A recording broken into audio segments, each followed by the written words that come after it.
जानता हूं जिसने स्वामी विवेकानंद जी को बनाया, पूज्य रामकृष्ण परमहंस की, जिसने शिवाजी को बनाया समर्थ गुरु रामदास जी की। आप उस परंपरा के लोग हैं, इसलिए आप सबको मैं नमन करता हूं।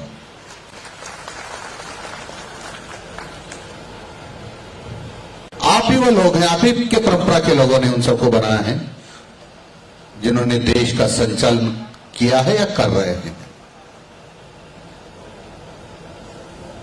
चाहे वो नरेंद्र जी मोदी हो, चाहे अटल बिहारी वाजपेयी साहब हो, चाहे श्रीमती इंदिरा गांधी जी हो, चाहे लाल बहादुर शास्त्री जी हो, चाहे पंडित जवाहरलाल नेहरू जी हैं, सबका निर्माण आपके परंपरा के लोगों के हाथों निर्माण हुआ है। यानी आप देश को श्रेष्ठ नागरिक देने वाले लोग हैं। ये बात आपको हमेशा ध्यान रखनी होगी कि हम किस परंपरा के लोग हैं, और उस परंपरा की मर्यादाओं को बनाए रखना आप सब लोगों का दायित्व है। यदि उसमें न्यूनता आ गई तो हमारे बनाए हुए लोग भी, में भी न्यूनता वाले लोग बनेंगे, यानी अच्छे नागरिक नहीं बनेंगे। और अच्छे नागरिक नहीं बनेंगे तो अच्छा देश नहीं होगा, और अच्छा देश नहीं होगा तो कभी भी गुलाम हो सकता है। इसलिए आप उस परंपरा के वाहक हैं,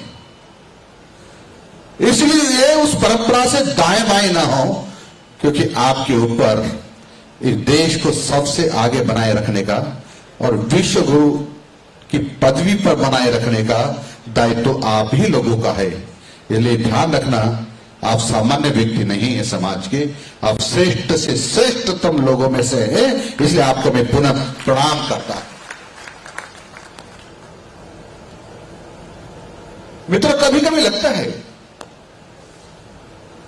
कि इतने श्रेष्ठ लोग कभी कभी छोटी छोटी गलती कर देते, कैसे हो जाता है। पर मुझे पक्का विश्वास है कि वो आगे से इस प्रकार की गलती नहीं होगी, जिसके कारण जो परंपरा थी उसमें न्यूनता आई। मैं जानता हूं आप बहुत मेहनत करते हैं, और इसीलिए तो स्कूलों का परिणाम पहले की अपेक्षा श्रेष्ठ रहा है, और हम 6% परीक्षा परिणाम बढ़ाने में आगे रहे।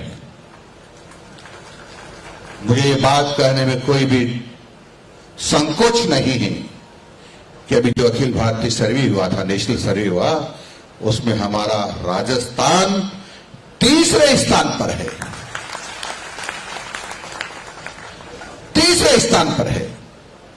पहला चंडीगढ़ है जो छोटा सा राज्य केंद्र शासित है, दूसरा आंध्र प्रदेश है, तीसरा राजस्थान है।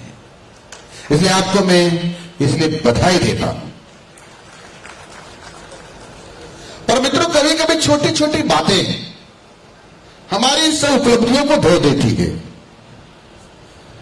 इसलिए आप सब लोगों को सोच समझकर चलना होगा, अपना कार्य करना होगा, क्योंकि जो आने वाली पीढ़ी है यही देश के निर्माता होंगे, देश के नागरिक होंगे, देश के संचालन करता होगा, वो निमिषक होंगे। तो इसका निर्माण हमको बहुत सोच समझकर करना है, अच्छी तरह से करना है। मैं हमारे बच्चों के अभिभावक के माँ बाप अपने बच्चों को जब भेजते हैं तो एक मिट्टी के समान होता है, और उसका क्या निर्माण करना है वो आपके हाथों में है। आप चाहे तो भगवान राम बना सकते हैं उनको, आप चाहे तो रावण बना सकते हैं, आप चाहे तो श्री भगवान कृष्ण भगवान बना सकते हैं, आप चाहे तो कंस बना सकते हैं। अब आपके ऊपर डिपेंड करता है आप क्या बनाना चाहते हैं। मैं कुछ कड़वी बातें भी आपसे करना चाहता हूं, क्योंकि हमारा शिक्षा का स्तर अच्छा है, पर और अच्छा कैसे हो, इसके लिए हमको क्या करना है, ये आपको सोच कर रखना कि क्या करना चाहिए। और मेरा मानना ऐसा है कि केवल परीक्षा में अंक आने से श्रेष्ठ हो जाते होंगे, ऐसा मैं नहीं मानता हूं।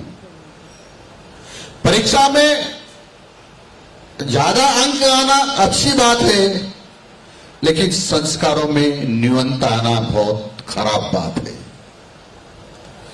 इसलिए अंकों के साथ साथ यदि संस्कारों का भी उन्नयन होगा तो ये बहुत अच्छी बात होगी। जैसा कहते हैं ना, सोने में सुहागा हो जाएगा। इसलिए हमारे बच्चों को संस्कार बहुत आवश्यक है।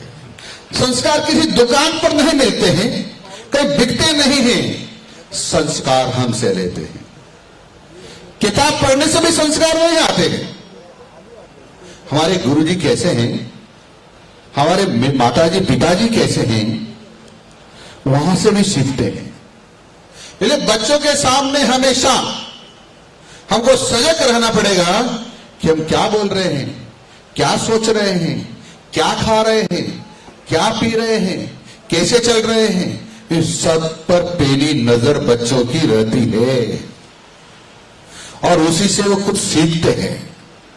गुरुजी यदि 10 बजे की बजाय 11 बजे आए, उनको निरीक्षण करने जिला शिक्षा अधिकारी आ जाए, पूछे कितने बजे आए थे, तो 10 बजे तो होते हैं। बच्चा सोचता है।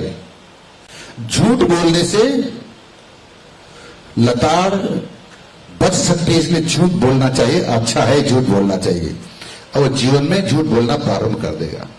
आप यदि उस समय थोड़ा भी सच भी बोल दोगे, उसके मानस पटल में बैठता है बच्चे पे, चाहे कुछ भी हो, लेकिन सच का रास्ता हमको नहीं छोड़ना चाहिए, ऐसा उसको लगता है। ये छोटी छोटी बातें ध्यान रखना चाहिए। और मैं शिक्षा मंत्री हूं, लेकिन थोड़ा पागल दिमाग का आदमी हूं। अश्लील हरकत करने वाले किसी भी अध्यापक हो, अध्यापिका हो, मैं किसी भी कीमत पर छोड़ूंगा नहीं। उसके खिलाफ कठोर से कठोर कार्रवाई करूंगा, चाहे उनको टर्मिनेट भी करना पड़े तो करूंगा। शिक्षा के मंदिर में मुझे बर्दाश्त नहीं है, किसी कीमत पर बर्दाश्त नहीं है।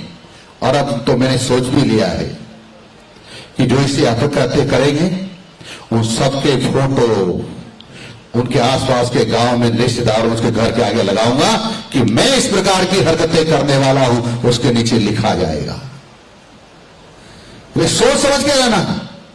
मैं जानता हूं कि कानून से ज्यादा डरते नहीं लोग। क्या होगा, 1 इंक्रीमेंट रुक जाएगा, 2 रुक जाएगा, 3 रुक जाएगा, 4 रुक जाएगा, सस्पेंड हो जाएंगे, फिर कोई से सिफारिश लगा लेंगे, बहाल हो जाएंगे, कुछ न कुछ कर लेंगे। ऐसा कर लेंगे तो क्या होगा? मन में ऐसा भी रहता है, 10-5 एमएलए से कहेंगे मंत्री को हटा देंगे, दूसरा मंत्री आ जाएगा, फिर वो कर देगा, अपना काम तो कर देगा, लेकिन वो चलने वाला नहीं है।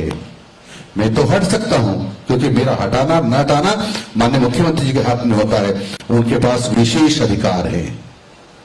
लेकिन जब तक मैं हूं तब तक मैं शिक्षा में न्यूनता न आए, इसके लिए सब प्रकार के प्रयत्न करता रहूंगा, सब प्रकार के प्रयत्न करता रहूंगा।